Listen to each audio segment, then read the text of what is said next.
ada lagi penyebab ketidakbahagiaan. Itu menarik kalimatnya Russell ya, boredom and excitement. Boredom itu kebosanan, excitement itu kegembiraan, perasaan gembira yang meluap-luap. Ternyata juga bisa jadi sumber tidak bahagia. Ini ada penjelasannya. Kata Russell begini, yang pertama kebosanan. Bosan itu hanya dimiliki oleh manusia, kata Russell. Hewan tidak mungkin bosan. Hewan itu mungkin kelihatan lesu, mondar-mandir, menguap, tapi mereka bukan bosan. Yang bisa bosan itu emosinya manusia. Ya kalau kamu punya sapi atau kambing, wah kambing saya kok menguap terus, jangan-jangan dia bosan. Enggak, ya dia. Kalau hewan enggak, manusia yang bisa bosan. Jadi bosan ini penyakit yang paling gawat. Karena orang yang bosan itu biasanya ingin sesuatu yang lain dari yang selama ini dia jalankan. Berarti kalau yang selama ini dia menjalankan yang baik-baik, bosan itu kira-kira sekali-sekali nakal itu mungkin enak ya. Kira-kira kalau sekali-sekali usil itu mungkin enak ya. Itu bahayanya kebosanan. Makanya di buku itu Russell menyebut kebosanan itu biasanya dianggap masalah penting bagi kaum moralis, ahli moral. Karena setengah dari dosanya manusia itu disebabkan oleh bosan. Maka kekuatan menahan bosan itu sangat penting untuk kehidupan yang bahagia. Jadi, apa kamu tidak bosan?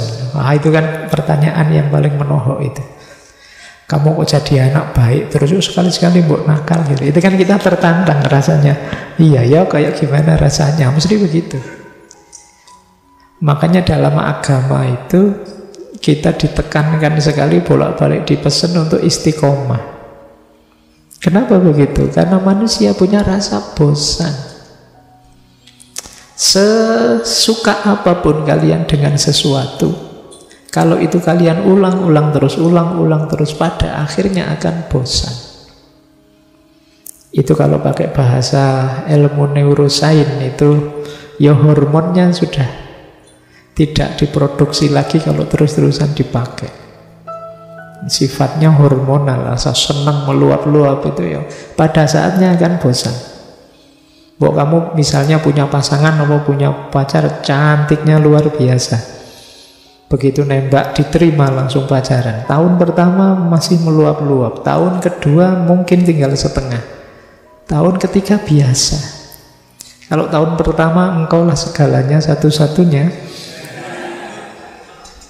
tidak ada yang lebih cantik darimu. Tahun kedua banyak juga yang lebih cantik ternyata. Ya, ini kalau di neurosains urusannya hormonal. Makanya yang pacaran jangan lama-lama. Ada fase jenuhnya.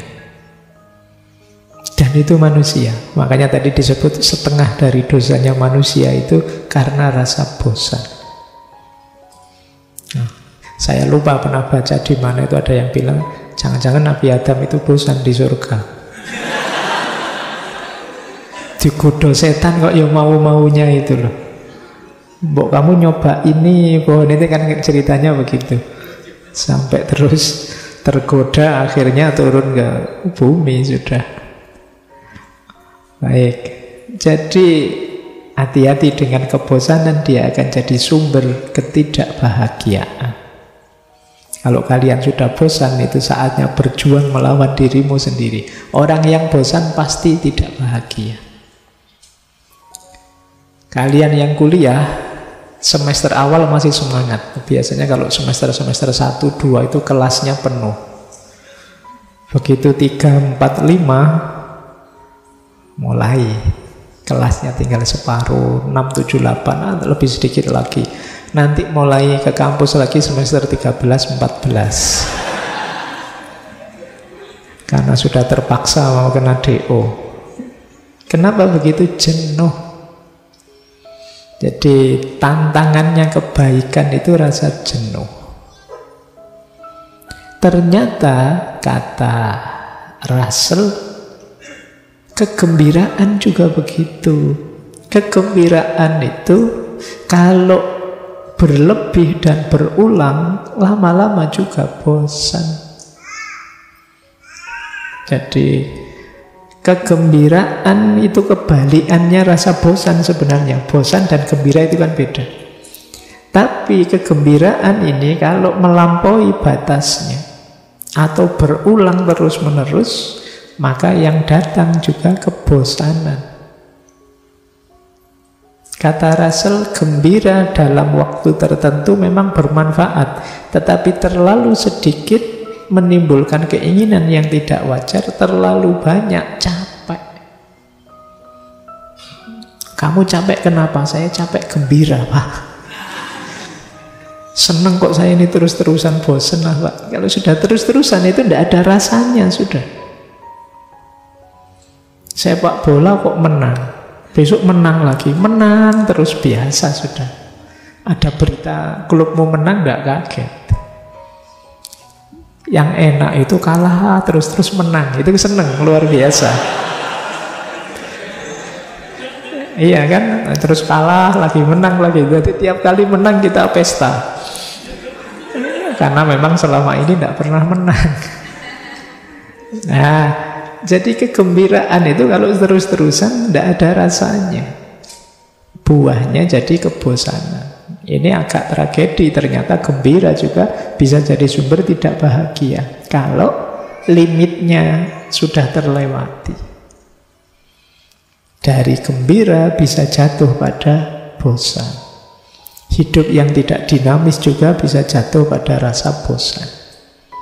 Karena manusia itu punya sifat ingin tahu, ingin mengeksplorasi, menjelajah hal-hal yang baru. Mengulang sesuatu terus-menerus itu pasti bosan. Sebaik apapun perilaku kita, perbuatan kita, kalau diulang-ulang itu akan melahirkan kebosanan. Cirinya bosan itu biasanya hilang rasa.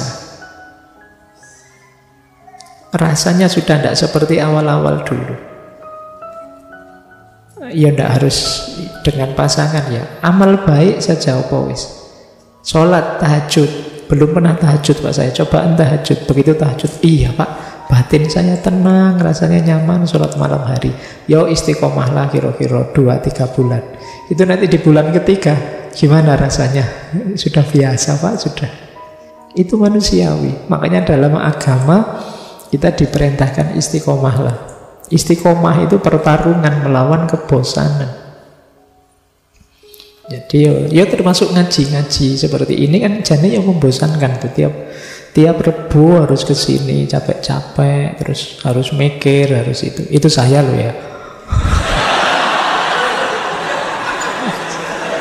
Jadi ya kan yang bosen itu gini terus. Tapi ya gimana lagi, yuk diistiqomahi wong barang apik kan begitu. Kemampuan menaklukkan diri kita sendiri. Jadi inilah penyebabnya tidak bahagia. Cari strategimu sendiri ya untuk bisa mengalahkan kebosanan ini. Karena dia jadi sumbernya